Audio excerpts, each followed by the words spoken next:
La Sociedad Dominica de Medios de Comunicación, Sodomco, presenta A Pensar Más con Rosa María Palacios.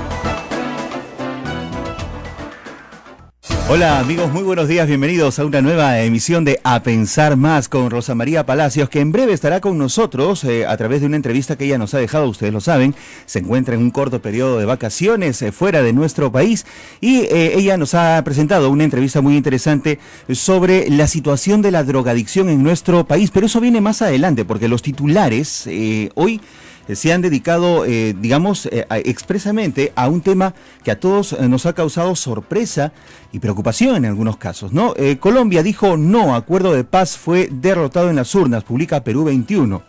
En tanto, el diario El Comercio nos cuenta, Colombia dice no al acuerdo de paz con las FARC. La República lo ve con otros ojos, lo ve, de una manera también preocupada. Colombia en el limbo.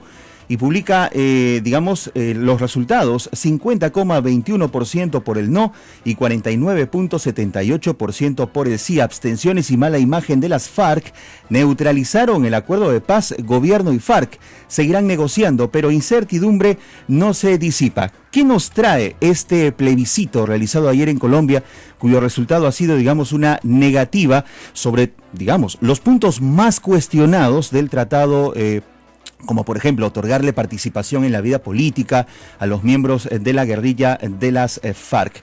Estamos en la línea telefónica a esta hora con Alexander Carranza. Él es presidente del Centro de Estudios de Derecho Internacional de la Universidad San Martín de Porres, a quien le damos la bienvenida aquí a Pensar Más. Bienvenido, señor Carranza.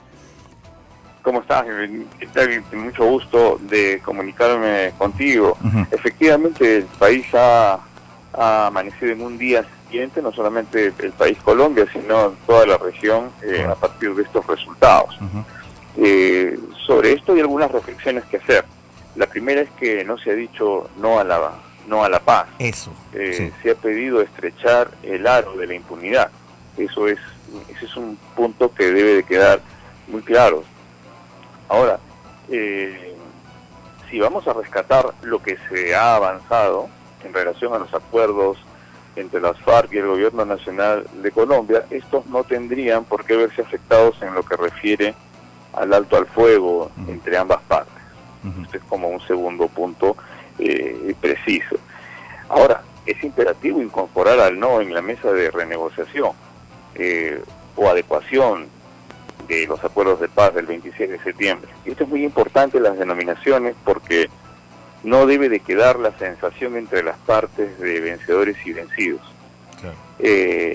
Y en este plebiscito también es de destacar que no solamente se jugaba el sí o el no, sino también la vigencia política del expresidente Uribe, ahora nuevo actor, en este tablero de ajedrez. Y finalmente una reflexión o un daño colateral, si el término lo sugiere, en torno a los resultados de este proceso en lo que refiere a Perú. Así es. Pienso que se pudo calcular con mayor ponderación la presencia presidencial peruana en la firma del acuerdo, que nos deja también el resultado bastante incómodo. ¿No nos deja bien parados en todo caso? Nos deja incómodos. Ajá. Entonces, claro, este ha sido un espaldarazo, pero acá hubo yo no sé si denominarlo una falta de claridad en el análisis, pero el presidente Santos siempre hablaba que no existía un plan B. Así es. Acá se iba con todo al sí. De pronto, si esa fue la metodología, ahí comenzó de pronto el error. Señor Carranza, pero si esto fue parte de la propaganda, correcto, habría que asumirlo así. Señor Carranza, Juan Manuel Santos no estaba obligado a convocar un plebiscito, bastaba con el acuerdo del Congreso para implementar el acuerdo firmado por las FARC, pero se ha arriesgado, ¿ha jugado una mala carta? Lo que pasa es que cuando uno va a cerrar este tipo de heridas, debe de contar con la validación popular. Esto es muy importante, porque este acuerdo, como comprenderás, no se puede hacer a vista y paciencia de todos. Tú mismo te has dado cuenta como todos que han habido mesas cerradas, han habido reuniones reservadas, como lo amerita un proceso, y no es que uno esté pactando a espaldas de la población, lo que uno está haciendo es darse un mayor margen de maniobrabilidad en la negociación y cálculos y recálculos que se hacen en una mesa. Pero eso es lo que ocurre en una mesa, ese es el acercamiento de las partes. Ahora la sensación térmica y el poder de la comunicación respecto a lo que estoy negociando es lo que va a convalidar, va a validar, o en este caso no lo va a hacer, respecto a una población que efectivamente las partes, por ejemplo el Gobierno Nacional de Colombia tiene sus halcones que estaban dispuestos a no dar el sí. Entonces, definitivamente el paso que estaba dando Santos, si no hubiera consultado a la población, hubiera sido dantesco, porque ahí hubiera sido una implosión. Ahora, por supuesto, tienes una explosión en este momento, porque ya conoces los resultados, pero si no los hubiera habido, este proceso hubiera abortado. Entonces, de lo que se trata es de no perder el tiempo y no abortar procesos, sino ir seguros, caminando, pero paso a paso. Lo que ha hecho Santos, definitivamente, dentro de un proceso era lo lógico, era la lógica misma de la negociación. Ahora, 50.21% por el no, 49.78% por el sí, un ausentismo realmente histórico en situaciones como estas. ¿Cómo queda la figura de Juan Manuel Santos en un país técnicamente dividido? Efectivamente, tú lo has dicho. Acá pueden haber diversos análisis, desde el análisis de forma, de cómo comunico esto, al análisis de fondo, cómo he terminado por estrechar o no el aro de la impunidad. Y acá sí hay dos escenarios donde se juega la reflexión, el primero el político y el segundo el jurídico, y ambos, siendo distintos, tienen una zona común, que es la paz. Claro. Entonces acuérdate que si estamos en el ámbito político, es un ámbito de eminentemente creación, creación de figuras, creación de salidas. Si estamos en un ámbito jurídico, estamos en un ámbito más restringido. Por eso es que el uno necesita al otro para poder finalmente arribar a una fórmula que lamentablemente la población no acabó por entender, y como tú bien has expresado, el ausentismo fue mayúsculo, y pese a la motivación internacional que se tuvo y a toda la parafernalia que Bogotá desarrolló, el gobierno de Bogotá desarrolló para contar con los mejores auspicios. Claro. Fueron muchos presidentes y prácticamente esto era una victoria. De ahí la sorpresa térmica. Así es. El presidente Santos ha dicho que buscará la paz hasta el último día de su mandato. ¿Qué es lo que viene ahora? Si no hay un plan B, porque él mismo lo había expresado, queda renegociar aquellos puntos que generan, pues, digamos, la discordancia aquí. Efectivamente, mira, reabrir un tratado como reabrir un contrato en el plano privado y el primero en el plano internacional, como ejemplos, ¿qué supone? Supone hasta qué punto lo vas a abrir, y eso las partes van a tener que conversar. Claro. ¿Vas a abrir todo? ¿Vas a abrir parte? ¿Qué cosa vas a abrir? ¿Qué no es negociable y qué no voy a abrir? Esas son las discusiones, en tanto y en cuanto se llegue a un cabal entendimiento primero de lo que pasó en cuanto a forma y fondo de las votaciones del día de ayer. Correcto. Nos hablaba del auspicio de otros países, nos hablaba de la expectativa del mundo entero y países latinoamericanos sobre lo que iba a suceder en este plebiscito. Estados Unidos, que finalmente todo lo convierte en capital, también ve con ojos de mucha preocupación lo sucedido ayer en este resultado del plebiscito. ¿Qué le queda a América Latina, a América en general o el mundo frente a esta situación? A ver, podemos ver esto básicamente como el ejemplo del vaso medio lleno, medio vacío. Correcto. Y acá hay que alentarnos entre todos los países de la región.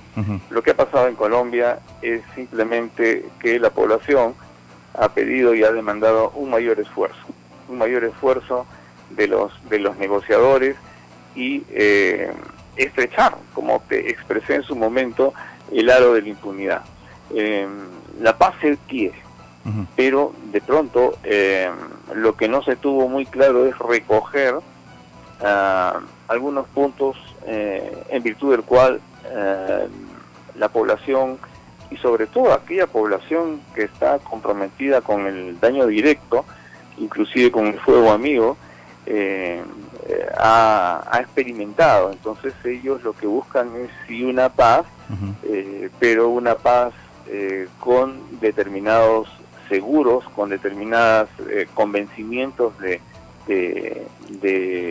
sanción para quienes han violado normas de derechos humanos o en su momento derecho internacional humanitario. Correcto. Y esto, por supuesto, tiene que ser leído y debió ser leído, y por eso es que estamos en una posición de esta naturaleza. Ahora, esto del limbo, sí y no. Como yo resultado. diría que como resultado final, yo creo que cuando tú entras a un salón de clase, tienes dos alternativas: salir aprobado o salir desaprobado. Cuando entras a un proceso de negociación, tienes dos alternativas: que la negociación resulte o que no resulte. O sea, y no podemos hablar de un limbo, sí podemos hablar de un repensamiento, sí podemos hablar que faltó de repente algunos elementos para ajustar más la propuesta que iba a ser sometida, pero finalmente quienes hemos acompañado, hemos alentado, como en el caso del Perú, o han acompañado en el caso de otros países que tienen otra categoría de intervención en este proceso, no queda más sino continuar en el afán. Y bueno, sí hay preocupación, por supuesto, ¿no?, por lo que ha pasado, pero el andamiaje que se ha empleado para la validación es un andamiaje democrático. Entonces no tenemos que temer a la democracia. Acá no es que haya triunfado uno y hayas vencido otro. Ese es el primer error que podría darse acá. Acá no hay la sensación que debemos de proyectar es que no hay vencedores ni vencidos, sino simplemente hay rigores que tienen que ser recalculados, redimensionados, para lograr un propósito común, que es la paz. En este caso, aunque el propósito era diferente, hay quienes han comparado estos resultados con los de Europa, con el Brexit. ¿Hay el punto de comparación en este sentido? Son cosas distintas. Claro, yo creo que los escenarios son distintos, la mentalidad, estamos hablando de dos cosas absolutamente distintas, que en cuanto a nomenclaturas podríamos establecer algunas similitudes, pero no tienen nada que ver en realidad, si queremos forzar la cosa. Lo que sí tiene el caso de Colombia es un caso muy especial, es un caso absolutamente especial, inclusive con relación al Perú en su peor momento, de los 80s, o 90s, ¿qué le puedo decir? Porque inclusive he escuchado y he leído de algunos sectores que sugieren utilizar esto como modelo en el Perú. Eso no tiene ningún sentido, ¿no? Estamos hablando de blancos y negros, no tiene absolutamente ningún sentido. Muy bien, señor Alexander Carranza, presidente del Centro de Estudios de Derecho Internacional de la Universidad San Martín de Porres. Como siempre, gracias por atender nuestro llamado y esclarecer temas sumamente importantes que tienen que ver con el ámbito internacional y la repercusión que esto lleva a todos los países, no solamente en Latinoamérica, sino en el mundo. Hasta otro momento. Te agradezco, un gran abrazo. Ha sido un gusto. Así es, pues amigos, ese es, digamos, el centro de la información en muchos medios de comunicación. Son las 8 de la mañana, 14 minutos. Esto es A Pensar Más con Rosa María Palacios, que llega siempre gracias a la Sociedad Dominica de Medios de Comunicación, que integra a Radio Santa Rosa 1500 AM, 105.1 FM, Radio Santo Domingo Chimbote, 102.1 FM, Radio San Martín Arequipa 97.7 FM, 1380 AM, Radio Veritas RTV Cusco 92.1 FM, Radio Cepagua Ucayali 100.5 FM, Radio Quillabamba La Convención Cusco 91.1 FM 1210 AM y Radio Madre de Dios en Puerto Maldonado 92.5 FM. Ya llega luego de la pausa Rosa María Palacios y una interesante entrevista.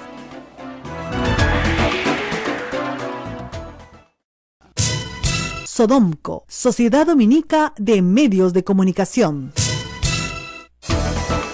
Hace unos días, durante la emisión de un programa en televisión, el presidente de la República, Pedro Pablo Kuczynski, con ese sentido, pues, ¿no?, de buen sentido del humor que tiene, de tomar las cosas un poquito con un estilo medio criollo, como para que quede clara su postura, o simplemente, de una forma pues bastante libre de pensar, expresó lo siguiente: yo soy una persona liberal, si quieren fumar su troncho, yo sé que no les gusta que se diga eso, no es el fin del mundo, pero la droga dura sí es grave.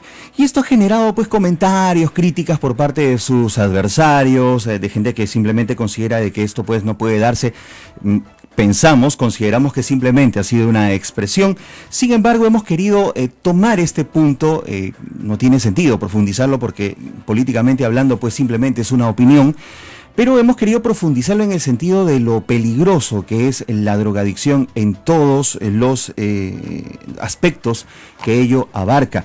Y para ello hemos invitado al señor Alejandro Vasilaki, él es presidente de CEDRO, organismo encargado de velar por el cuidado de la población en ese sentido, ¿no? Frente al flagelo, por ejemplo, de las drogas y otras adicciones. Él conversó con Rosa María Palacios y se ha podido determinar pues que si bien hay drogas duras y que sí son graves, la marihuana hoy en nuestros días también podría ser algo de suma preocupación.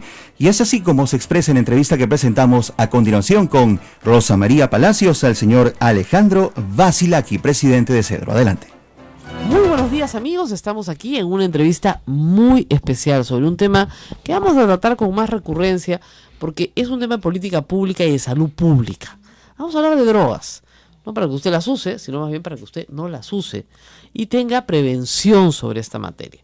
Hace unos días, en tono de broma, en tono de chiste, ¿no?, el presidente de la República dijo algo que sorprendió, ¿no? ¿Quién no se ha fumado alguna vez, ¿no?, un porro, marihuana?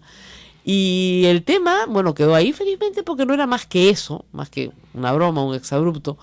Pero queremos tratarlo ahora sí con un poquito más de profundidad. Y para eso hemos invitado al presidente de CEDRO, al señor Vasilaki, que hace muchísimos años, a través de esta institución, hacen un seguimiento al problema en todas sus dimensiones, en la dimensión de adicción, en la dimensión de salud pública, en la dimensión de censo, consumo, y tienen muy buena data que van a el día de hoy compartir con nosotros. Gracias por estar acá.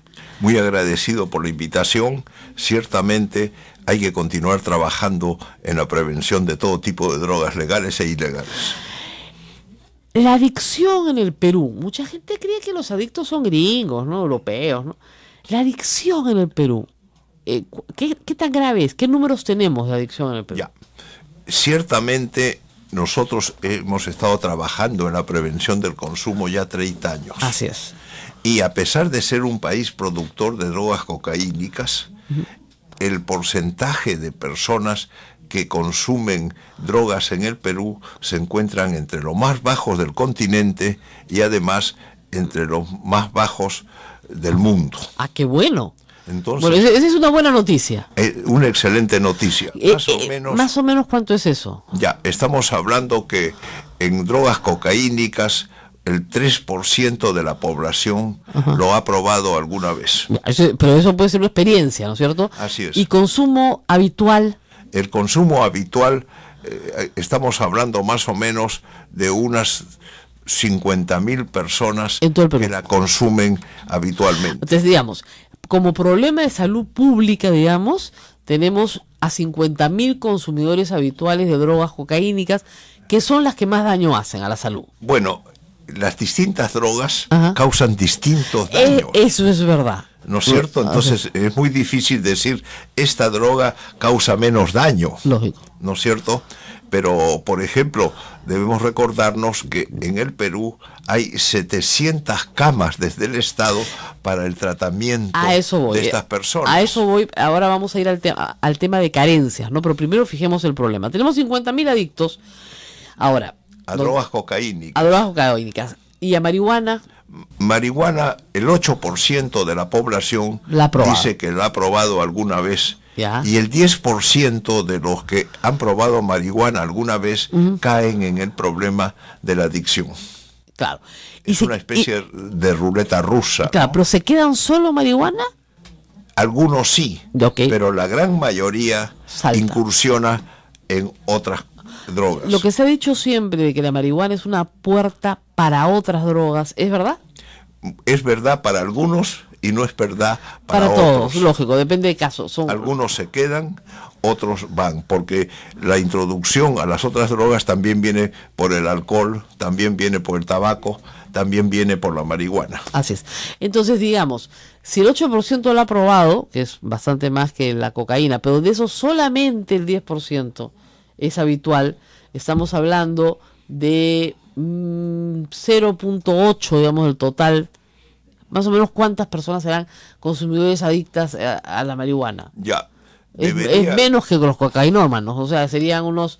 Más, digamos, el 15% más o menos de los que consumen drogas cocaínicas caen en el problema de la adicción. Ya. Y el 10% de los que consumen marihuana caen en el problema de la adicción. Ya, pero del total de adictos hoy en el Perú, tenemos 50.000 en cocaína y en marihuana. Podríamos hablar más o menos de unos 100.000, 110.000 adictos en general en el país. En general. Lo digo para después conversar sobre el tema de camas, ¿no? No estoy incluyendo aquí los adictos al alcohol. No, el alcoholismo tiene otro tratamiento además, ¿no es cierto? Digamos, el alcoholismo tiene un tratamiento, después vamos a hablar de tratamientos también porque podrían ser parecidos, pero hay tratamientos. Muy bien, estas personas que han caído en la adicción, ¿caen en la adicción porque tienen una predisposición genética a la adicción? Eso no lo sabemos. No lo sabemos. Esto no lo hemos comprobado. Sin embargo, en el caso del alcohol sí es muy claro.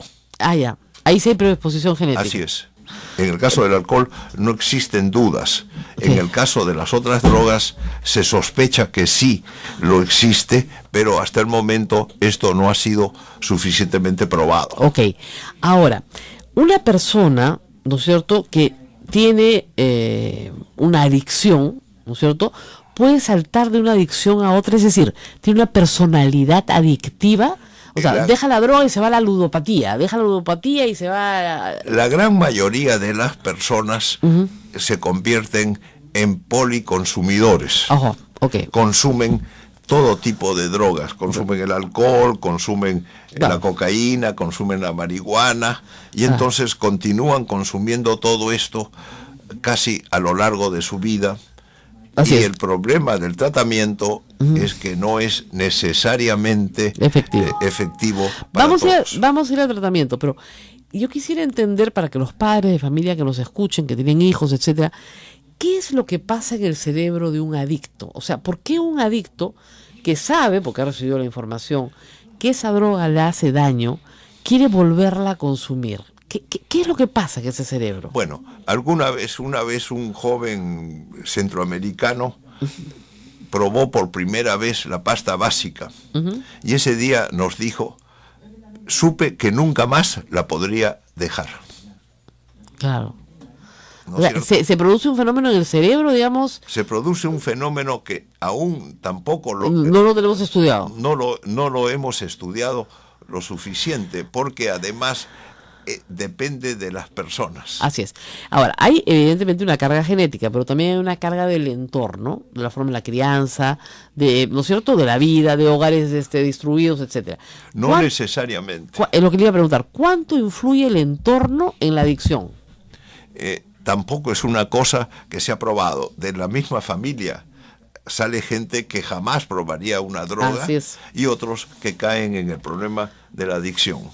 ¿Por qué? ¿Se sabe por qué? Bueno, eso, el que lo llegue a saber va a tener va a descubrir la cura, ¿no? Varios premios Nobel. Claro, hasta ahora no sabemos cuánto pesa la genética ni cuánto pesa el entorno. Así es. Lo que sí sabemos es que hay personas que desarrollan inmediatamente una adicción. Inmediatamente, y otros que a lo largo de su vida pueden consumirla y sin embargo no se les puede considerar como adictos. Exactamente. Esas personas que son las que te dicen, pero si yo puedo manejarlo, me fumo un troncho de marihuana, una vez cada 6 meses. Claro. Para relajarme. El gran problema es que ese día puede ocasionar los accidentes más grandes de la Tierra. Y al mismo tiempo, en el caso de las drogas cocaínicas, ese mismo día puede sufrir un infarto y morirse. No, evidentemente. Ya es por otro tipo de condicionamientos que se van dando. Así es, pero mucha gente dice, yo consumo cocaína solamente cuando bebo alcohol.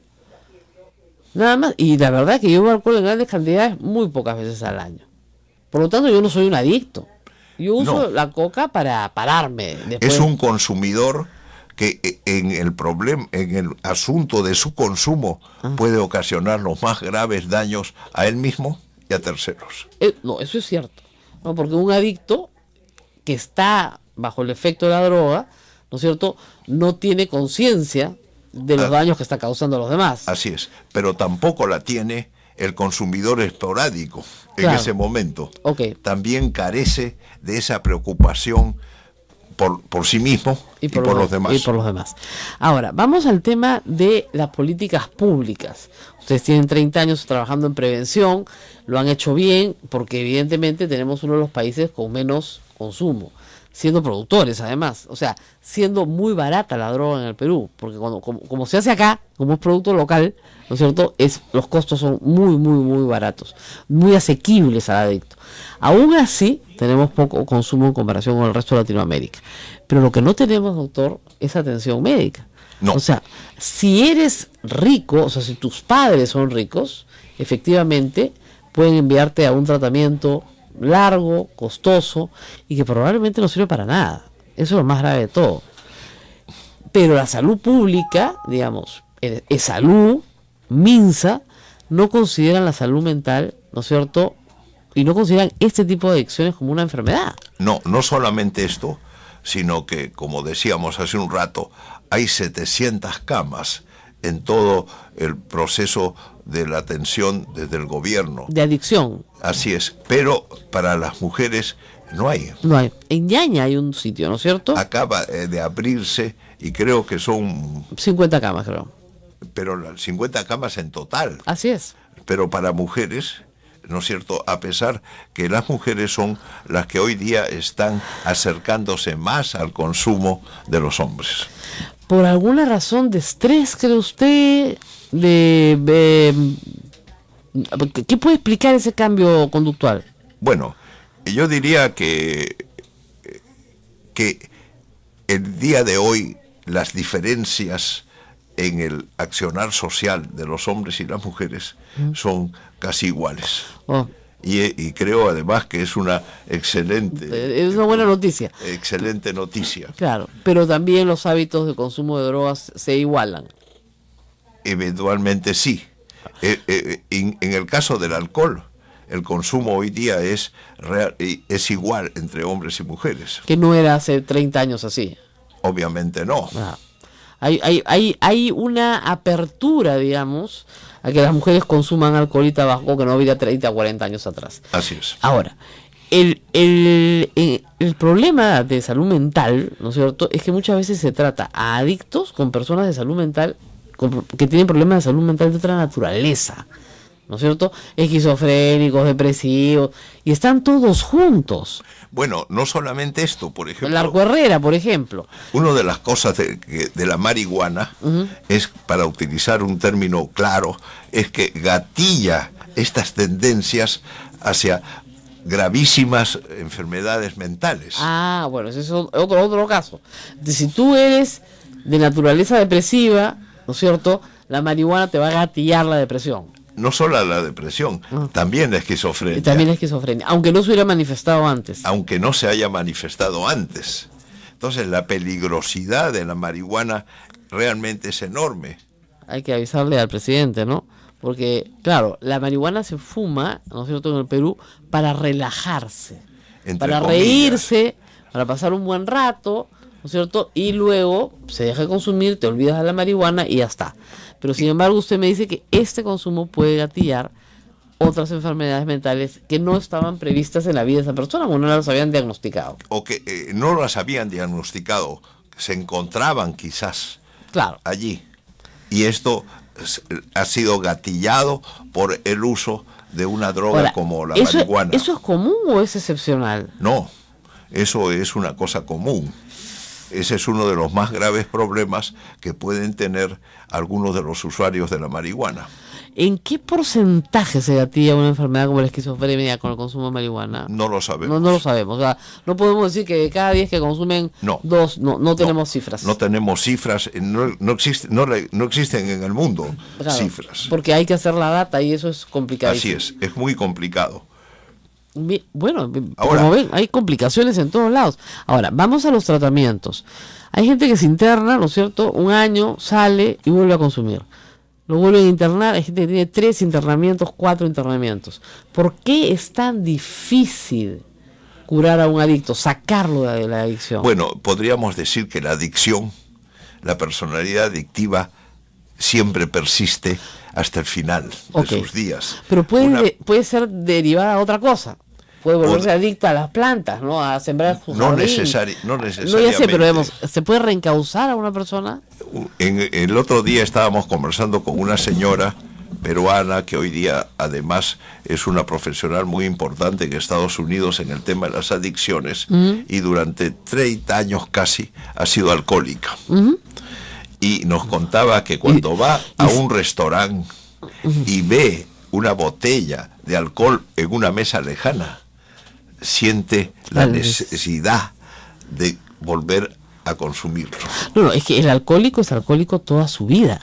Igualmente. El adicto, el consumidor, o sea, porque tienes la adicción adentro, ¿no? Así es. Eso no va a cambiar. No va a cambiar. Pero sí puede cambiar tu conducta respecto a eso. Podría. ¿Por qué? ¿Cómo encauzarla? Claro. Me piden una pausa, estamos en un tema muy interesante. ¿Cómo encauzar, o sea, cómo hacer, o sea, de los tratamientos que hay en el mercado peruano hoy, que hay varios?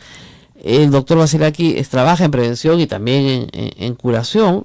Quería que nos cuente de todas las experiencias que él ha visto, qué cosas funcionan y qué cosas la verdad es que no funcionan. Depende del adicto. Yo lo sé, pero hay que trabajar también un poco. Este es el gran problema, ¿no es cierto? Por ejemplo, existe para muchos la terapia de la fe. La fe obviamente no debe ser utilizada como terapia, pero si funciona, ¿por qué no? Que la use. Pero vamos a parar acá, no se muevan y regresamos en un instante. Sodomco, Sociedad Dominica de Medios de Comunicación.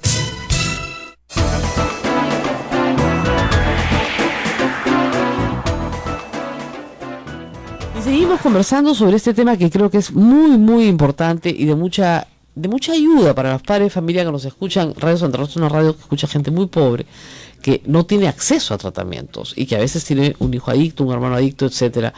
Y la familia se involucra y hay un tema de codependencia que es bien complicado, ¿no es cierto? Y hay además el tema de que el adicto roba, el adicto miente, el adicto hace muchas cosas muy malas para conseguir su droga. Y la familia a veces tiene la esperanza de poderlo curar, ¿no? ¿Qué no funciona? Usted me decía hace un momento, la terapia de la fe, claro, funciona para los que tienen fe, pero a los que no tienen fe no les funciona nada. O aún funciona para algunos que tienen fe. Exactamente. Terapias que se están haciendo en la selva peruana, por ejemplo, ¿no? Con ayahuasca, con otras hierbas, una especie de desintoxicación de las personas. Eso parece tener algunos resultados, ¿no? Bueno, en la medida de que estén en manos de psiquiatras enormemente competentes. Lógico. Regularmente en muchos de estos experimentos simplemente son aficionados y la cantidad de muertes que suceden en este tipo de tratamientos es muy fuerte. Así es, entonces también son peligrosos. Una cosa muy experimental. Todavía está en una etapa experimental. Muy experimental. Que es llevar a un grupo de adictos a la selva, vienen de fuera también para estos tratamientos. Se quedan un año, a veces más, internados, trabajan con psiquiatras y finalmente lo que te dicen es descubren el origen emocional del problema, porque muchos creen que esto tiene un origen emocional encubierto, o sea, tú te vas matando porque quieres matar algo tuyo, ¿no es cierto?, que está dentro y que no lo sacas. ¿Eso es posible? ¿Hay un origen emocional también? Bueno, el día de hoy no queremos cerrar ninguna eventualidad. Ninguna puerta, claro. Sin embargo, es claro que eso no está comprobado científicamente. Tampoco. O sea, tampoco se sabe si la adicción tiene un origen emocional. No. Ahora, el adicto que va consumiendo, ¿no es cierto?, se va haciendo a sí mismo un daño físico. ¿no es cierto? Hasta el punto en que tal vez ya su tratamiento es gastar plata por gusto. Así es. Lo que nosotros debemos hacer es observar este proceso desde muy temprana edad. ¿No es cierto? La gran prevención debe comenzar pues a los 4, 5, 6 años. Lógico. ¿No es cierto? Y que se manifiesta en una serie de comportamientos indebidos. Claro, el mentirle a sus padres, el robar cosas de sus hermanos para comprar una cosa. El tener mala nota, el ser agresivo, claro. En fin, hay una infinidad de síntomas claro. que tendrían que ser detectados. Ahora, ¿es verdad que enganchar a un chico muy joven a un deporte es una posibilidad de sacarlo del mundo de las drogas? Fomentar otro tipo de intereses. Así es. ¿No puede es cierto? ser la colección de estampillas, no sé. Puede ser el deporte, puede ser el arte, puede ser lo que fuese, ¿no es cierto? Que se interese porque en la adolescencia hay mucha pasión, ¿no es cierto? Así es. Entonces, y aprovechar, hay que orientarlo. Exactamente. Si se aprovecha esa pasión para encauzarla hacia un interés que durará durante toda la adolescencia, es probable que ese chico no se enganche en drogas. Si nosotros logramos que un adolescente no consuma las drogas legales hasta 18 años, más allá, porque claro. hoy día sabemos que el cerebro continúa desarrollándose hasta los 20 y tantos años. Okay. Si logramos eso, no caerá casi con seguridad en el consumo de las drogas ilegales. O sea, el retardo del consumo de la droga legal ayuda, ¿no es cierto?, a que no caiga en el consumo de la droga legal. Es primordial. ¿Y eso sí está probado? Totalmente. Bueno, hay cosas que están probadas entonces. Sí, eso es totalmente. Entonces, lo que hay que hacer es tratar de retrasar a como dé lugar, ¿no es cierto?, el consumo de drogas. Así es. Nosotros también decimos a veces el problema hay que tratar de retrasar otras cosas que generan responsabilidad, como las relaciones sexuales. Por ejemplo, Por ejemplo, ¿no? Que genera embarazo adolescente, etcétera. Entonces, y la falta de respeto mutuo. Exactamente, pero la idea de posponer para un adolescente es muy difícil. Bueno, sobre todo porque adolece, pues, quiere más, ¿no? Pero además porque aún en muchos colegios, ¿no es cierto? Alguien nos decía el otro día que habían hecho la fiesta de promoción y habían propiciado que los muchachos llevasen botellas. Claro. Y estas buenas señoras que rigen un colegio muy importante estaban asombradas. Son chicos de casi 18 años, ¿no? Normalmente. Y las niñas invitan a muchachos de 20 y tantos años. O sea que ya son casi adultos, digamos, ¿no? Sí, pero eso es enormemente peligroso. Ahora, hablemos de regresemos al tema de los tratamientos. No sabemos entonces con seguridad qué funciona y qué no funciona, depende de cada persona. Ahora, lamentablemente hay personas adictas que sus familias no quieren ver, o sea, simplemente los han botado y se robaron todo lo que pueden robar. Y ofrecen en Lima servicios, entre comillas, que no son servicios, son una especie de depósitos de adictos, unas cárceles de adictos, ¿no es cierto? Donde les ponen una reja. Hace unos años un accidente espantoso en Chosica, donde murió un conjunto de personas que estaban encerradas, justamente. Y la pregunta es, ¿esto no es una forma de deshacernos de las personas, finalmente? Bueno, en primer lugar, la familia tiene que reconocer el problema lo antes posible. ¿No? Hay allí una especie de proteccionismo. Se va a ir solo, esta es una cosa totalmente extemporánea, pasajera, ¿no? Y no hay que dramatizar. Así es. Entonces, y obviamente el tratamiento en muchas comunidades terapéuticas es una excelente alternativa. Sí se puede, claro. Pero en otras comunidades terapéuticas... Bueno, que no son comunidades terapéuticas. ¿Qué son? ¿Son una estafa? No sé, puede ser que hayan pues lugares simplemente para que la familia los entrega para que no hayan más problemas. Claro, lo que pasa es que esos que no son comunidades terapéuticas cobran pues baratísimo, pues. Por 100 soles, por 200 soles te deshaces del problema. Y también hay muchas comunidades terapéuticas eficientes que cobran muy poco. Claro.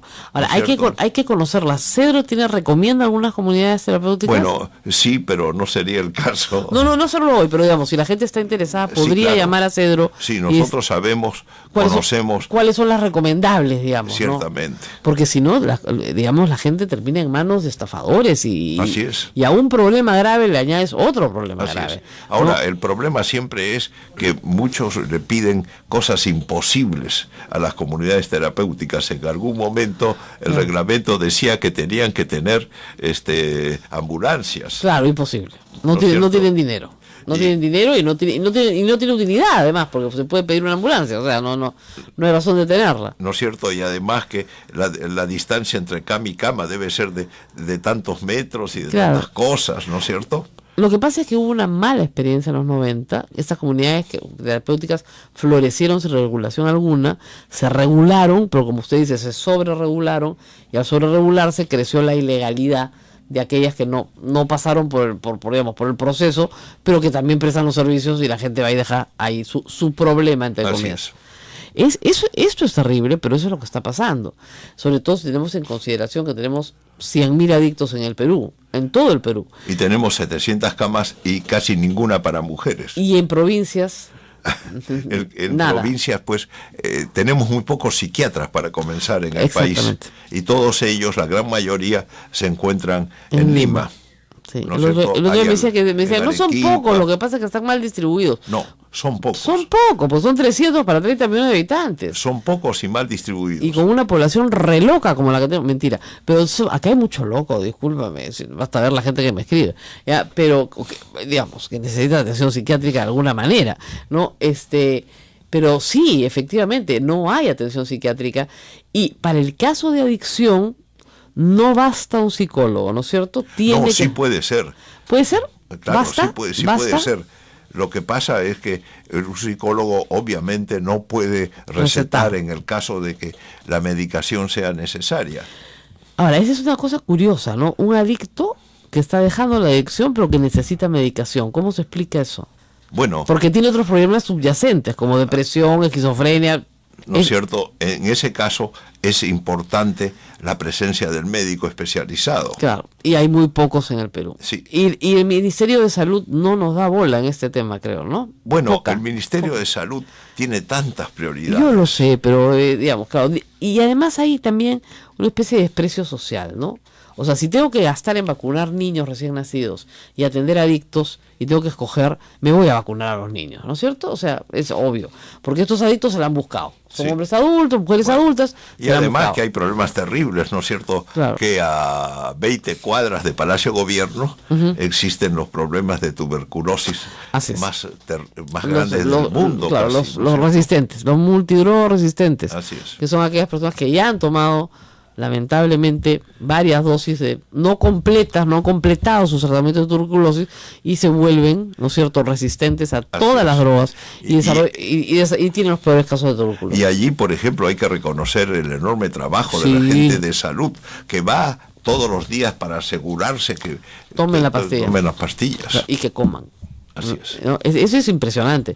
No, el modelo de tratamiento de tuberculosis en el Perú es modélico para toda América Latina, pero no ha logrado, digamos, realmente eliminar a los pacientes multidrogoresistentes. Claro, entonces si tienes eso, que es grave, versus esto, te vas a gastar la plata en tuberculosis. Y en la mayoría de estos casos también hay una adicción a la pasta básica. ¿En tuberculosis? Entre las personas que tienen el problema de la tuberculosis, capaz, muchos de ellos son lugares de alto consumo de pasta básica. Claro, porque desarrollan la enfermedad. Así es. Ahora, ya estas personas son casi personas que han perdido todo sentido de la vida, ¿no? Estamos hablando de zonas de Lima, como dicen, las zonas bravas de Lima, los que son hueco de pay, como dicen los chicos, ahí sí son gente que vive consumiendo y termina adquiriendo otras enfermedades. SIDA, tuberculosis, lo que fuese, porque hay promiscuidad. Entonces, esos casos en tratamiento médico por supuesto que son carísimos, y además tendrían que tener la voluntad del paciente, ¿no es cierto?, para querer curarse, que eso es importantísimo, porque sin la voluntad no se puede hacer nada. Es muy difícil. Y hay muchísimas personas que, digamos, tienen una especie de consciente que les dice, sí, tengo que hacer el tratamiento, y un inconsciente que dice, no, que me quedo en la adicción. ¿Qué hacemos con eso? Imposible curar. Ahora, pasemos al tema de moda en el mundo. Y si lo legalizamos todo, porque lo podría decir, mire, doctor, los adictos, así las leyes sean punitivas, van a ser adictos de todas maneras. O sea, con leyes punitivas tenemos 100.000 adictos. Habiendo hecho trabajo de prevención y todo, pues tenemos adictos. Si lo legalizamos, tenemos digamos, la ventaja de que el delito desaparece. O sea, los sicarios, los narcos, las balaceras, no, eso como la ley seca en los Estados Unidos con el alcohol. ¿Usted qué piensa de eso? Bueno, varias cosas. La primera es que es muy difícil en la lucha contra el alcohol. No nos olvidemos que el alcohol es la droga de Occidente. Así es. Si mal no recuerdo, Noé fue el primer borracho, ¿no? Claro, y Cristo convirtió la bebida en una boda, o sea, es lo que tomamos siempre. Así es. Y que entonces el esfuerzo de no hacer legal el alcohol es un esfuerzo siempre destinado al fracaso. Así es. ¿No es cierto? El otro asunto, tenemos ya ejemplos en el mundo, como el caso de los Países Bajos. Holanda se puede consumir marihuana, así es. ¿No es cierto? Holanda, que es el país del asmo, puede ingresar a una serie de normas sumamente abiertas para el consumo de la marihuana, y años después se dan cuenta de que el problema es insuperable y comienzan a cerrar los coffee shops, comienzan a regularlos. ¿Por qué? ¿Qué pasó? Varias cosas. La primera cosa es que la marihuana consumida hoy día es por lo menos 27 hasta 35 veces más peligrosas que la de los 60, ¿no? Que la de los 60. Así es, eso lo sabemos, y eso hay que advertirlo a todos los padres que dicen, bueno, cuando yo estaba en la universidad, en los 60, me fumé mi troncho, ¿no? Y si mi hijo o mi nieto fuma, bueno, no está grave. No, es otra marihuana. Es otra marihuana. Es otra marihuana porque genéticamente la planta ha sido mejorada. ¿Para qué? Para aumentar su productividad. Exactamente. Y tiene muchísima más droga de la que tenía hace 30 años. Eso es lo primero que hay que decir. Muchísimo más. Bueno, entonces, ¿qué ha pasado en Holanda? Y Holanda, al darse cuenta de que este experimento no es el debido, están comenzando a cerrar, y hoy día en el reino es ilegal plantar marihuana y vender marihuana. Pero no consumirla. No consumirla, pero los lugares de consumo se encuentran cada vez más reducidos. Más reducidos. Ahora, ¿aumentó el número de consumidores de marihuana por esta política? Sí, y aumentó el número de enfermos, de delitos. Conexos al consumidor de marihuana que roba, etcétera, para poder consumir. Por lo tanto, los legalizadores de hoy ya no mencionan a Holanda. Ok. ¿Qué está pasando en Uruguay, que es un ejemplo reciente?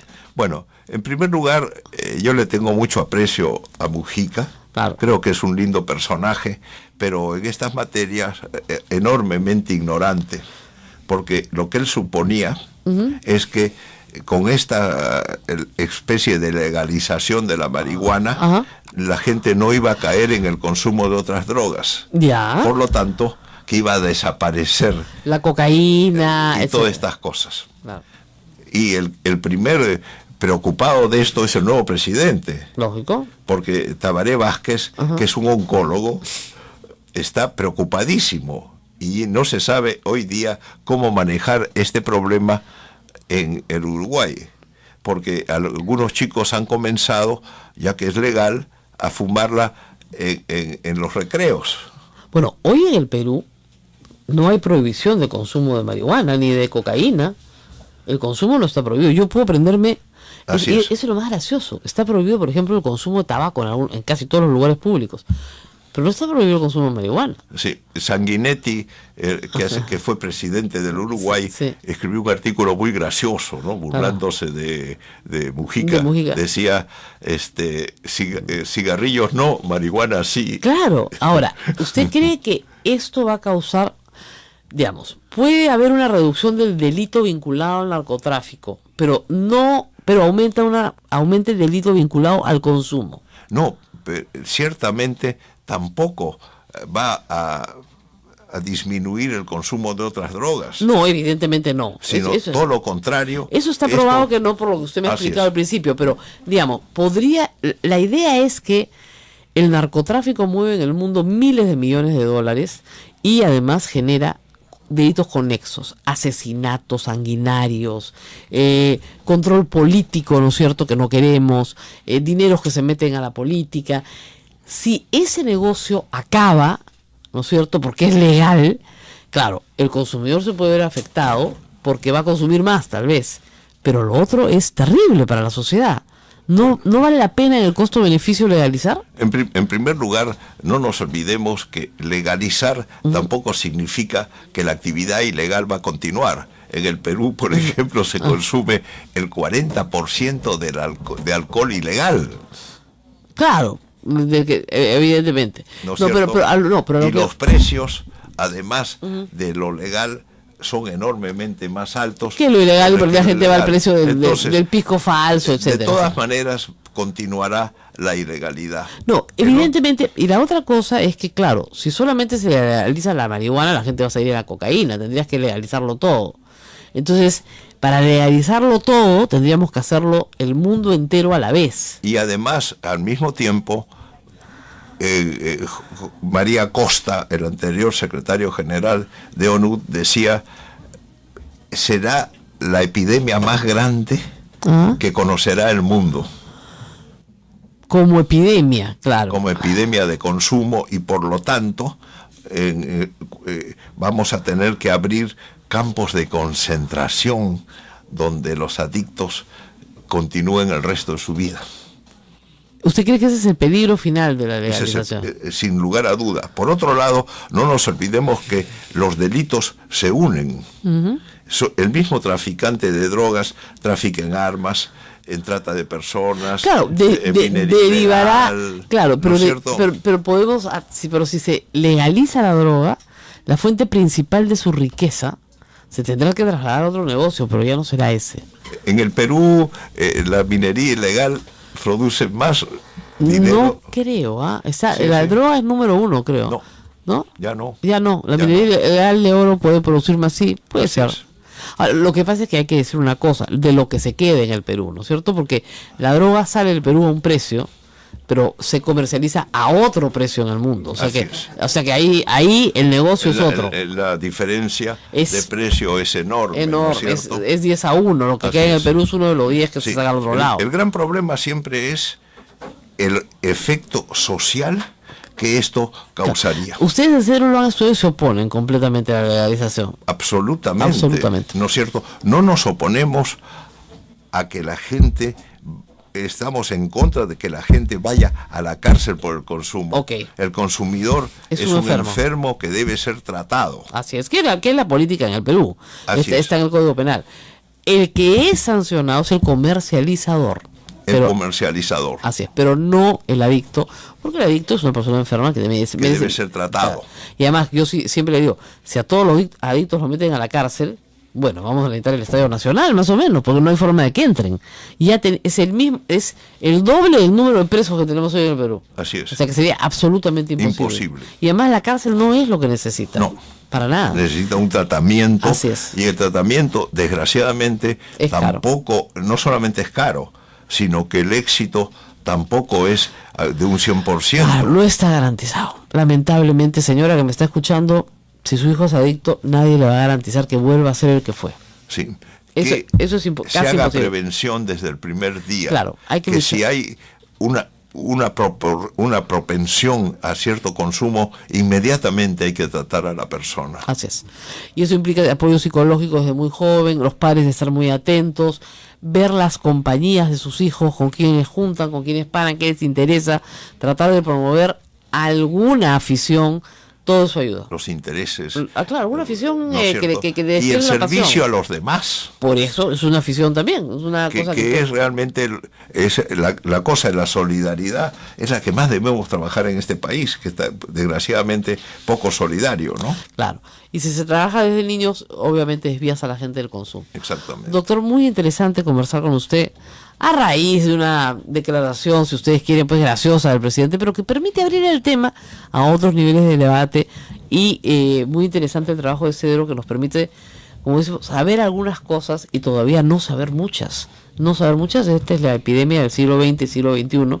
Todavía no sabemos muchas cosas sobre qué ocasiona esto y cómo evitarlo. Muy bien, muchísimas gracias, doctor. Yo me despido, pero voy a estar con ustedes mañana nuevamente. Hasta pronto. Sodomco, Sociedad Dominica de Medios de Comunicación.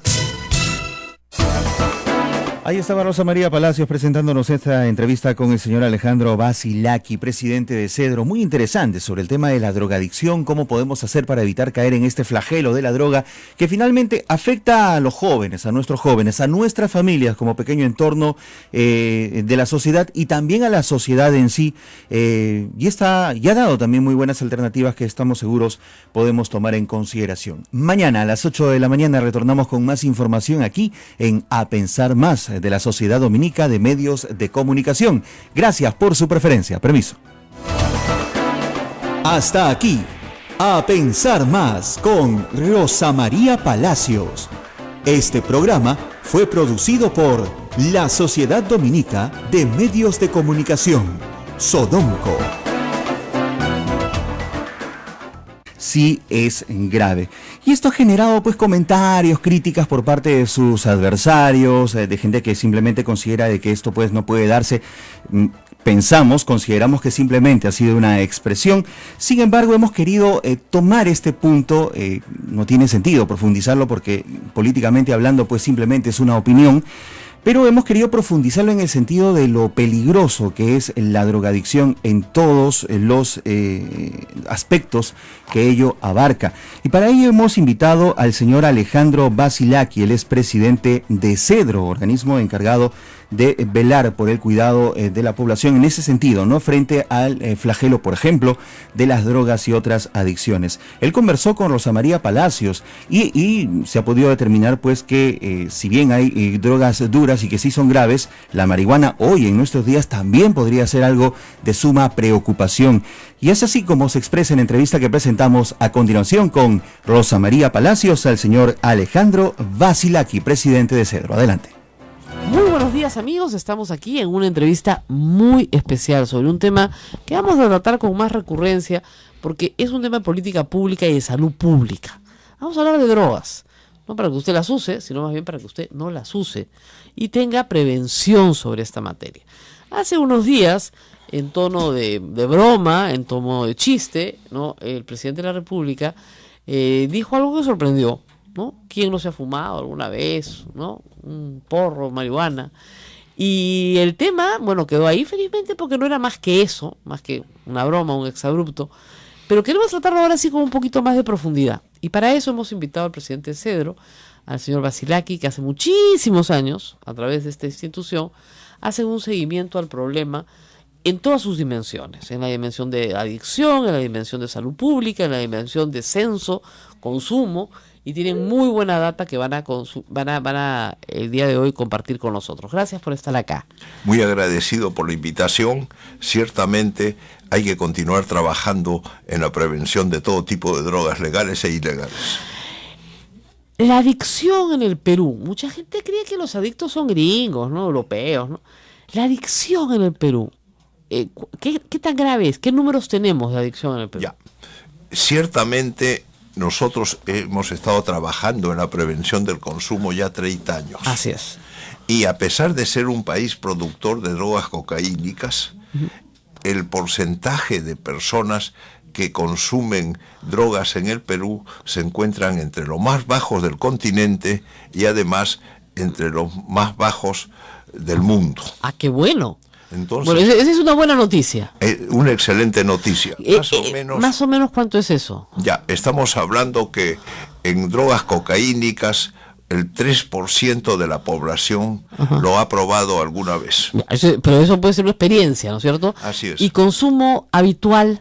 El consumo habitual, estamos hablando más o menos de unas 50.000 personas en todo el Perú que la consumen habitualmente. Entonces, digamos, como problema de salud pública, digamos, tenemos a 50.000 consumidores habituales de drogas cocaínicas, que son las que más daño hacen a la salud. Bueno, las distintas drogas Ajá. causan distintos daños. Eso es verdad. ¿No es cierto? Entonces es muy difícil decir esta droga causa menos daño. Lógico. ¿No es cierto?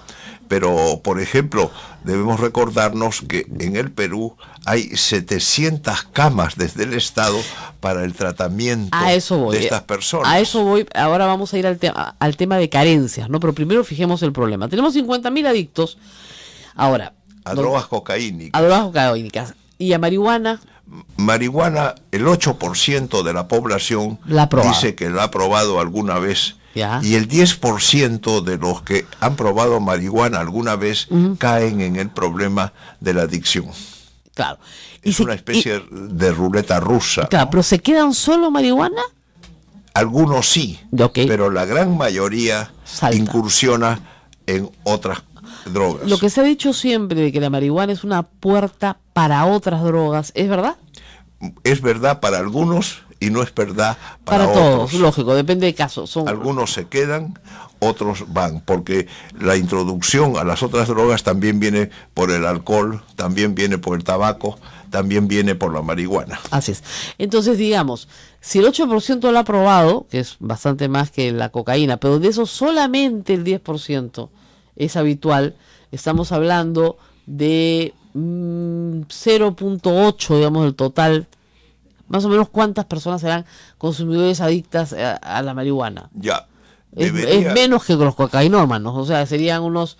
Más, digamos, el 15% más o menos de los que consumen drogas cocaínicas caen en el problema de la adicción. Ya. Y el 10% de los que consumen marihuana caen en el problema de la adicción. Ya, pero en el total de adictos hoy en el Perú, tenemos 50.000 en cocaína y en marihuana. Podríamos hablar más o menos de unos 100.000, 110.000 adictos en general en el país. En general.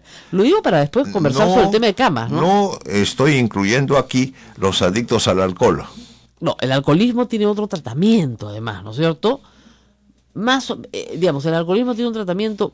Después vamos a hablar de tratamientos también porque podrían ser parecidos, pero hay tratamientos. Muy bien, estas personas que han caído en la adicción, ¿caen en la adicción porque tienen una predisposición genética a la adicción?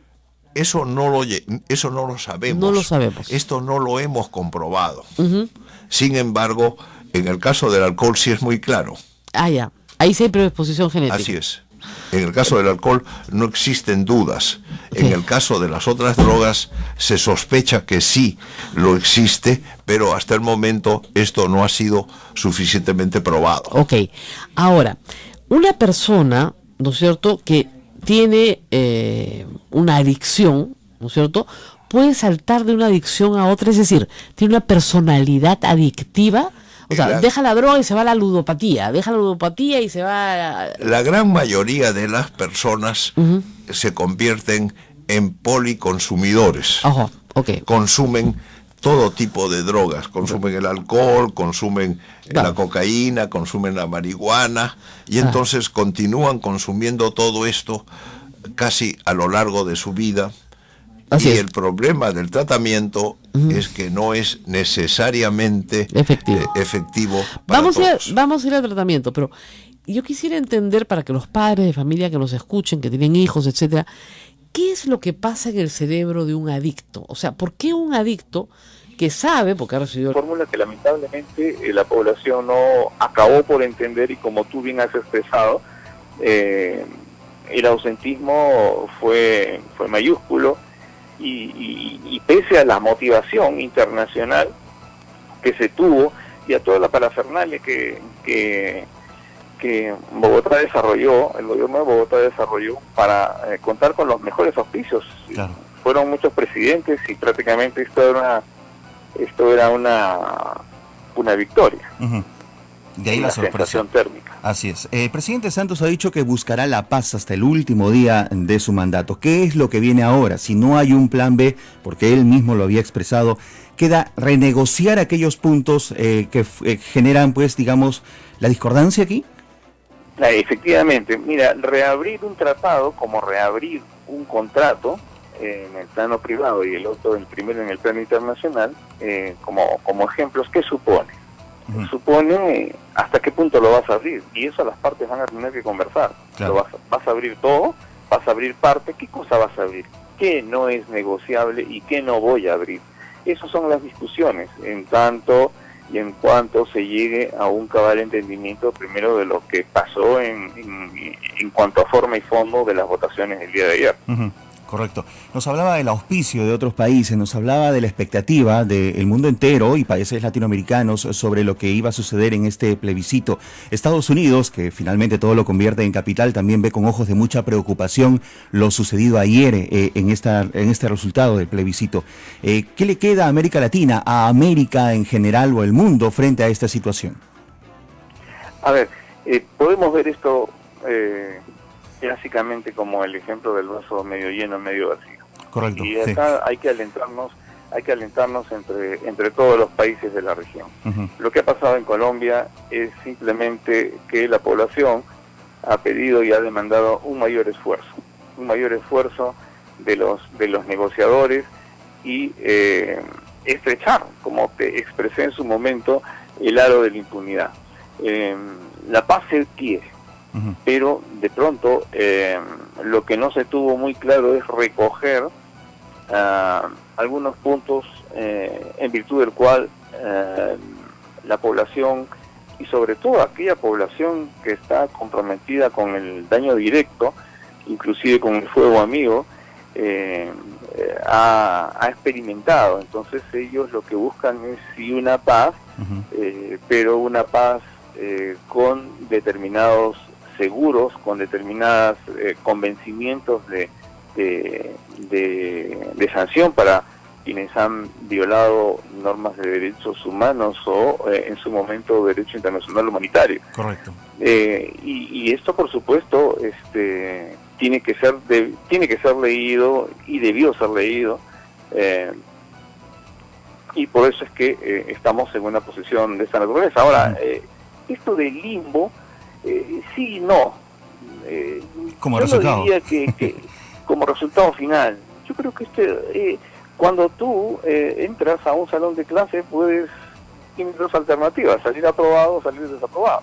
Cuando entras a un proceso de negociación, tienes dos alternativas: que la negociación resulte o que no resulte. O sea, y no podemos hablar de un limbo. Sí podemos hablar de un repensamiento. Sí podemos hablar que faltó de repente algunos elementos para ajustar más la propuesta que iba a ser sometida, pero finalmente quienes hemos acompañado, hemos alentado, como en el caso del Perú, o han acompañado en el caso de otros países que tienen otra categoría de intervención en este proceso, no queda más sino continuar en el afán. Y bueno, sí, hay preocupación, por supuesto, ¿no?, por lo que ha pasado, pero el andamiaje que se ha empleado para la validación es un andamiaje democrático. Entonces no tenemos que temer a la democracia. Acá no es que haya triunfado uno y hayas vencido otro. Ese es el primer error que podría darse acá. Acá no hay la sensación que debemos de proyectar es que no hay vencedores ni vencidos, sino simplemente hay rigores que tienen que ser recalculados, redimensionados, para lograr un propósito común, que es la paz. En este caso, aunque el propósito era diferente, hay quienes han comparado estos resultados con los de Europa, con el Brexit. ¿Hay el punto de comparación en este sentido?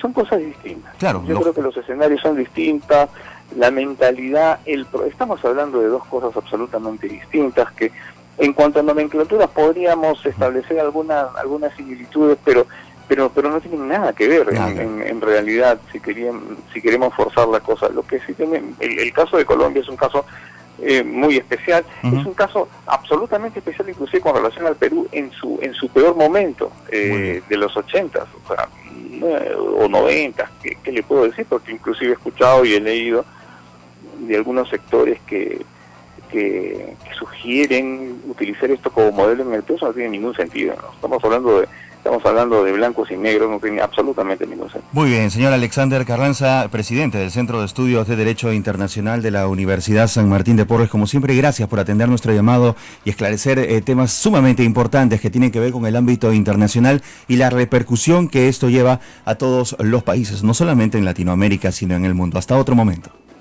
Le agradezco, un gran abrazo. Ha sido un gusto. Así es, pues amigos, ese es, digamos, el centro de la información en muchos medios de comunicación. Son las 8 de la mañana, 14 minutos. Esto es A Pensar Más con Rosa María Palacios, que llega siempre gracias a la Sociedad Dominica de Medios de Comunicación, que integra a Radio Santa Rosa 1500 AM, 105.1 FM, Radio Santo Domingo Chimbote, 102.1 FM, Radio San Martín Arequipa 97.7 FM, 1380 AM, Radio Veritas RTV Cusco 92.1 FM, Radio Cepagua Ucayali 100.5 FM, Radio Quillabamba La Convención Cusco 91.1 FM 1210 AM y Radio Madre de Dios en Puerto Maldonado 92.5 FM. Ya llega luego de la pausa Rosa María Palacios y una interesante entrevista.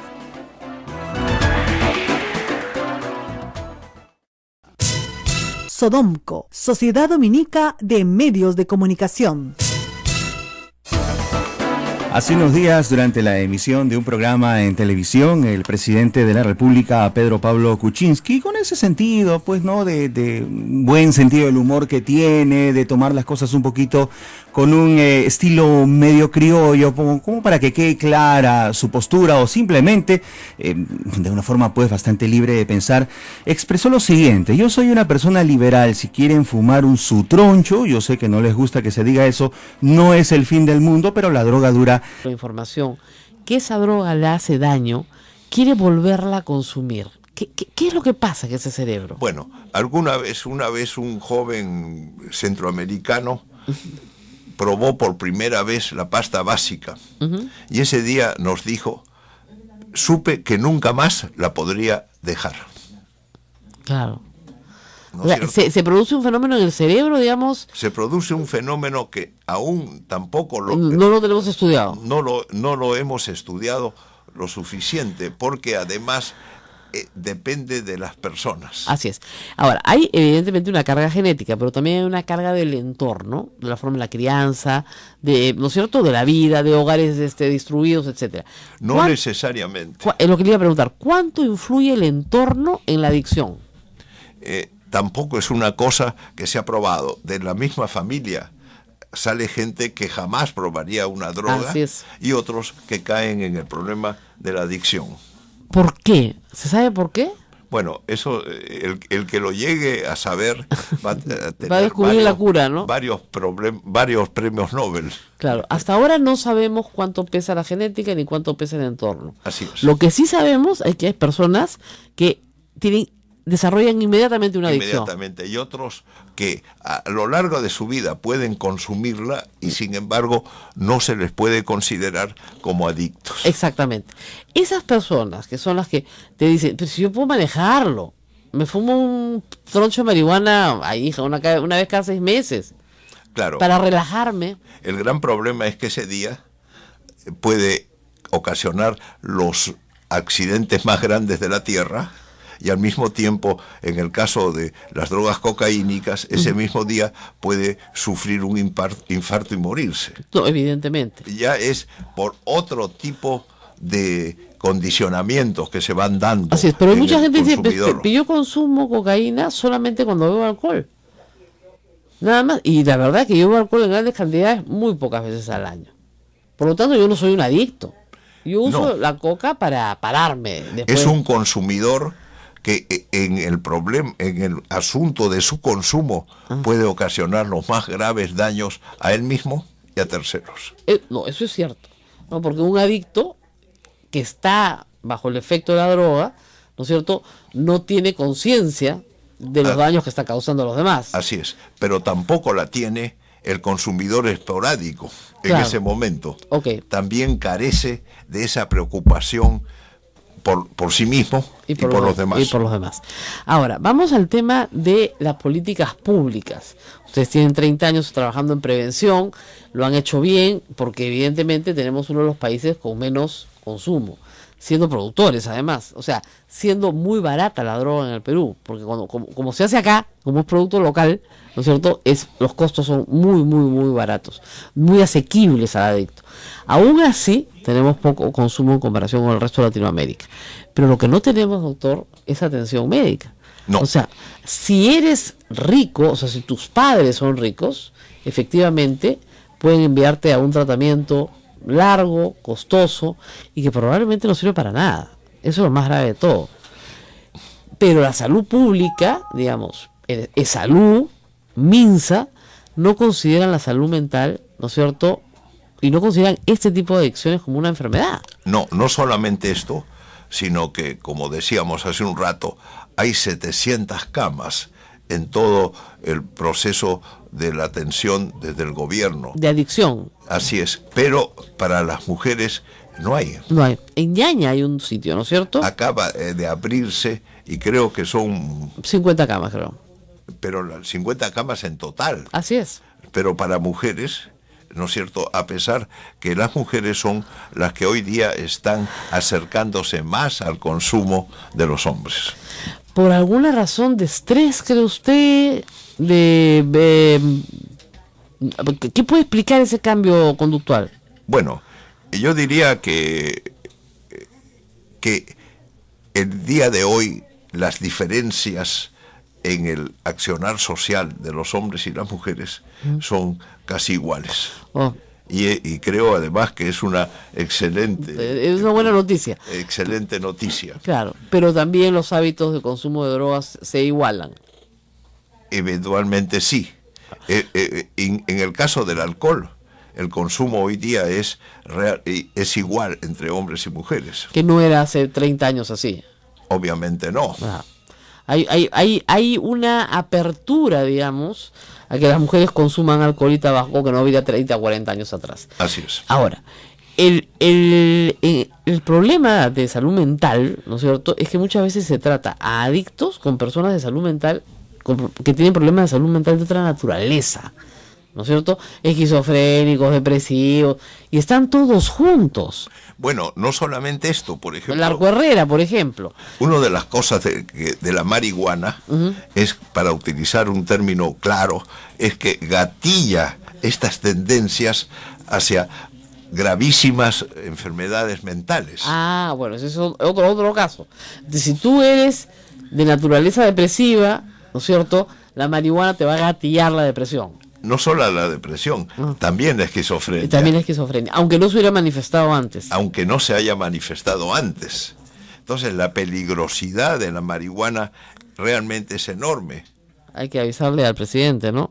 Porque, claro, la marihuana se fuma, ¿no es cierto?, en el Perú, para relajarse, para reírse, para pasar un buen rato, ¿no es cierto? Y luego se deja de consumir, te olvidas de la marihuana y ya está.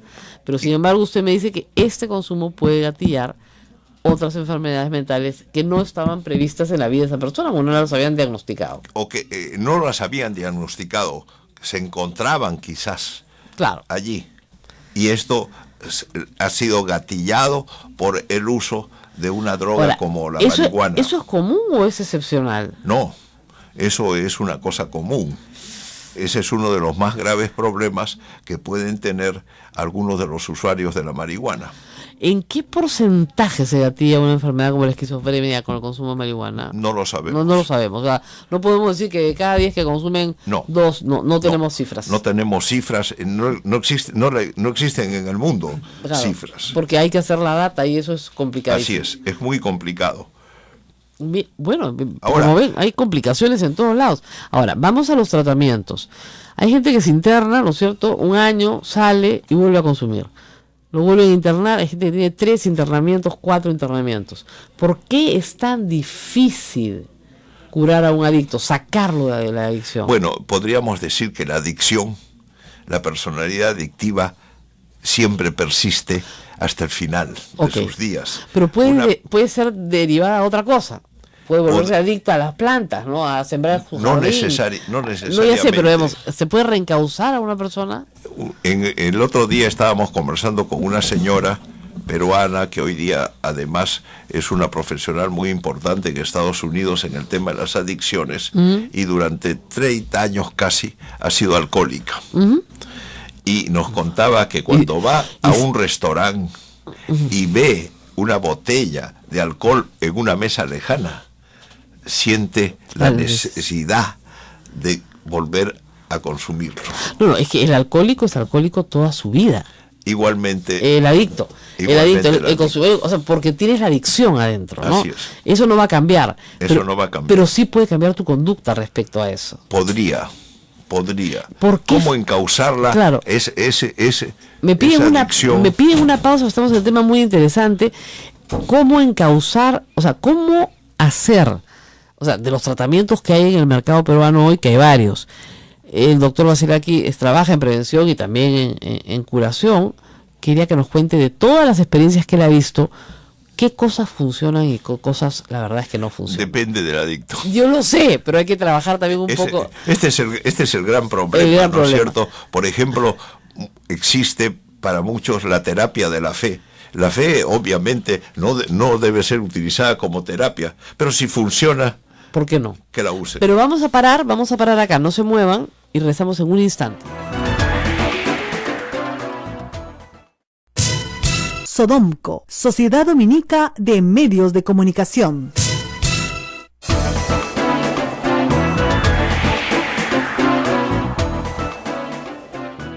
Y seguimos conversando sobre este tema que creo que es muy, muy importante y de mucha ayuda para los padres de familia que nos escuchan. Radio Santa Rosa es una radio que escucha gente muy pobre, que no tiene acceso a tratamientos y que a veces tiene un hijo adicto, un hermano adicto, etcétera. Y la familia se involucra y hay un tema de codependencia que es bien complicado, ¿no es cierto? Y hay además el tema de que el adicto roba, el adicto miente, el adicto hace muchas cosas muy malas para conseguir su droga. Y la familia a veces tiene la esperanza de poderlo curar, ¿no? ¿Qué no funciona? Usted me decía hace un momento, la terapia de la fe, claro, funciona para los que tienen fe, pero los que no tienen fe no les funciona nada. O aún funciona para algunos que tienen fe. Exactamente. Terapias que se están haciendo en la selva peruana, por ejemplo, ¿no? Con ayahuasca, con otras hierbas, una especie de desintoxicación de las personas. Eso parece tener algunos resultados, ¿no? Bueno, en la medida de que estén en manos de psiquiatras enormemente competentes. Lógico. Porque regularmente en muchos de estos experimentos simplemente son aficionados y la cantidad de muertes que suceden en este tipo de tratamientos es muy fuerte. Así es, entonces también son peligrosos. Una cosa muy experimental. Todavía está en una etapa experimental. Muy experimental. Que es llevar a un grupo de adictos a la selva, vienen de fuera también para estos tratamientos.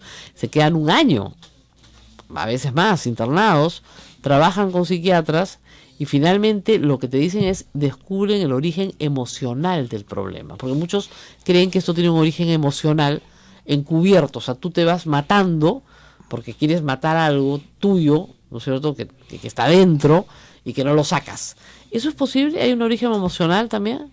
Bueno, el día de hoy no queremos cerrar ninguna eventualidad. Ninguna puerta, claro. Sin embargo, es claro que eso no está comprobado científicamente. Tampoco. O sea, tampoco se sabe si la adicción tiene un origen emocional. No. Ahora, el adicto que va consumiendo, ¿no es cierto?, se va haciendo a sí mismo un daño físico, ¿no es cierto?, hasta el punto en que tal vez ya su tratamiento es gastar plata por gusto. Así es. Lo que nosotros debemos hacer es observar este proceso desde muy temprana edad. ¿No es cierto? La gran prevención debe comenzar pues a los 4, 5, 6 años. Lógico. ¿No es cierto? Y que se manifiesta en una serie de comportamientos indebidos. Claro, el mentirle a sus padres, el robar cosas de sus hermanos para comprar una cosa. El tener mala nota, el ser agresivo, claro. En fin, hay una infinidad de síntomas, claro, que tendrían que ser detectados. Ahora, ¿es verdad que enganchar a un chico muy joven a un deporte es una posibilidad de sacarlo del mundo de las drogas? Fomentar otro tipo de intereses. Así es. ¿No Puede es cierto? ser la colección Puede de estampillas, no puede sé. ser el deporte, puede ser el arte, puede ser Exactamente. lo que fuese, ¿no es cierto? Que se interese porque en la adolescencia hay mucha pasión, ¿no es cierto? Así es. Entonces, Y hay que aprovechar. orientarlo. Exactamente. Si se aprovecha esa pasión para encauzarla hacia un interés que durará durante toda la adolescencia, es probable que ese chico no se enganche en drogas. Si nosotros logramos que un adolescente no consuma las drogas legales hasta 18 años. más allá, porque Claro. hoy día sabemos que el cerebro continúa desarrollándose hasta los 20 y tantos años. Ok. Si logramos eso, no caerá casi con seguridad en el consumo de las drogas ilegales. O sea, el retardo del consumo de la droga legal ayuda, ¿no es cierto?, a que no caiga en el consumo de la droga Es legal. primordial, ¿Y eso sí está probado? totalmente. Bueno, hay cosas que están probadas entonces. Sí, eso Entonces, es totalmente. Entonces, lo que hay que hacer es tratar de retrasar a como dé lugar, ¿no es cierto?, el consumo de drogas. Así es. Nosotros también decimos a veces el problema hay que tratar de retrasar otras cosas que generan responsabilidad, como las relaciones sexuales. Por ejemplo, Por ¿no es ejemplo, cierto? ¿no? Que genera embarazo adolescente, etcétera. Entonces, la Y, idea... y la falta de respeto mutuo. Exactamente, pero la idea de posponer para un adolescente es muy difícil. Bueno, sobre todo porque... Adolece, pues, quiere más, ¿no? pero además porque aún en muchos colegios, ¿no es cierto?, alguien nos decía el otro día que habían hecho la fiesta de promoción y habían propiciado que los muchachos llevasen botellas. Claro. Y estas buenas señoras que rigen un colegio muy importante Ahora, estaban claro, pero asombradas. son chicos de casi 18 años, ¿no? Normalmente. Y las niñas invitan a muchachos de 20 y tantos años. O sea que ya son casi adultos, digamos, ¿no? Sí, pero eso es Claro, es enormemente peligroso. peligroso. Ahora, hablemos... La Sociedad Dominica de Medios de Comunicación, Sodomco, presenta A Pensar Más con Rosa María Palacios. Hola amigos, muy buenos días, bienvenidos a una nueva emisión de A Pensar Más con Rosa María Palacios, que en breve estará con nosotros a través de una entrevista que ella nos ha dejado, ustedes lo saben, se encuentra en un corto periodo de vacaciones fuera de nuestro país y ella nos ha presentado una entrevista muy interesante sobre la situación de la drogadicción en nuestro país, pero eso viene más adelante porque los titulares hoy se han dedicado, expresamente a un tema que a todos nos ha causado sorpresa y preocupación en algunos casos, ¿no? Colombia dijo no, acuerdo de paz fue derrotado en las urnas, publica Perú 21. En tanto, el diario El Comercio nos cuenta, Colombia dice no al acuerdo de paz con las FARC. La República lo ve con otros ojos, lo ve, de una manera también preocupada. Colombia en el limbo. Y publica, los resultados, 50,21% por el no y 49,78% por el sí. Abstenciones y mala imagen de las FARC neutralizaron el acuerdo de paz. Gobierno y FARC seguirán negociando, pero incertidumbre no se disipa. ¿Qué nos trae este plebiscito realizado ayer en Colombia, cuyo resultado ha sido, una negativa sobre, los puntos más cuestionados del tratado como por ejemplo otorgarle participación en la vida política a los miembros de la guerrilla de las FARC. Estamos en la línea telefónica a esta hora con Alexander Carranza, él es presidente del Centro de Estudios de Derecho Internacional de la Universidad San Martín de Porres, a quien le damos la bienvenida aquí a Pensar Más. Bienvenido, señor Carranza. ¿Cómo estás? Mucho gusto de comunicarme contigo. Efectivamente, el país ha amanecido en un día siguiente, no solamente el país Colombia, sino toda la región a partir de estos resultados. Sobre esto hay algunas reflexiones que hacer. La primera es que no se ha dicho no a la paz. Eso. Sí. Se ha pedido estrechar el aro de la impunidad. Ese es un punto que debe de quedar muy claro. Ahora, si vamos a rescatar lo que se ha avanzado en relación a los acuerdos entre las FARC y el Gobierno Nacional de Colombia, estos no tendrían por qué verse afectados en lo que refiere al alto al fuego entre ambas partes. Este es como un segundo punto preciso. Ahora, es imperativo incorporar al no en la mesa de renegociación o adecuación de los acuerdos de paz del 26 de septiembre. Y esto es muy importante, las denominaciones, porque no debe de quedar la sensación entre las partes de vencedores y vencidos. Claro. Y en este plebiscito también es de destacar que no solamente se jugaba el sí o el no, sino también la vigencia política del expresidente Uribe, ahora nuevo actor, en este tablero de ajedrez. Y finalmente una reflexión o un daño colateral, si el término lo sugiere, en torno a los resultados de este proceso en lo que refiere a Perú. Así es. Pienso que se pudo calcular con mayor ponderación la presencia presidencial peruana en la firma del acuerdo, que nos deja también el resultado bastante incómodo. ¿No nos deja bien parados en todo caso? Nos deja incómodos. Ajá. Entonces, claro, este ha sido un espaldarazo, pero acá hubo yo no sé si denominarlo una falta de claridad en el análisis, pero el presidente Santos siempre hablaba que no existía un plan B. Así es. Acá se iba con todo al sí. De pronto, si esa fue la metodología, ahí comenzó de pronto el error. Señor Carranza, pero si esto fue parte de la propaganda, bueno, correcto, habría que asumirlo así. Señor Carranza, Juan Manuel Santos no estaba obligado a convocar un plebiscito, bastaba con el acuerdo del Congreso para implementar el acuerdo firmado por las FARC, pero se ha arriesgado, ¿ha jugado una mala carta? Lo que pasa es que cuando uno va a cerrar este tipo de heridas, debe de contar con la validación popular. Esto es muy importante, porque este acuerdo, como comprenderás, no se puede hacer a vista y paciencia de todos. Tú mismo te has dado cuenta, como todos, que han habido mesas cerradas, han habido reuniones reservadas, como lo amerita un proceso. Y no es que uno esté pactando a espaldas de la población. Lo que uno está haciendo es darse un mayor margen de maniobrabilidad en la negociación y cálculos y recálculos que se hacen en una mesa. Pero eso es lo que ocurre en una mesa, ese es el acercamiento de las partes. Ahora la sensación térmica y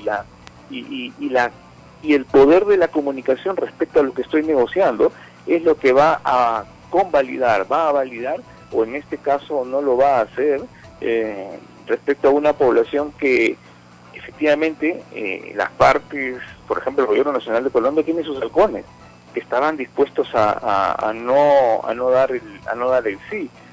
Entonces, definitivamente el paso que estaba dando Santos, si no hubiera consultado a la población, hubiera sido dantesco, porque ahí hubiera sido una implosión.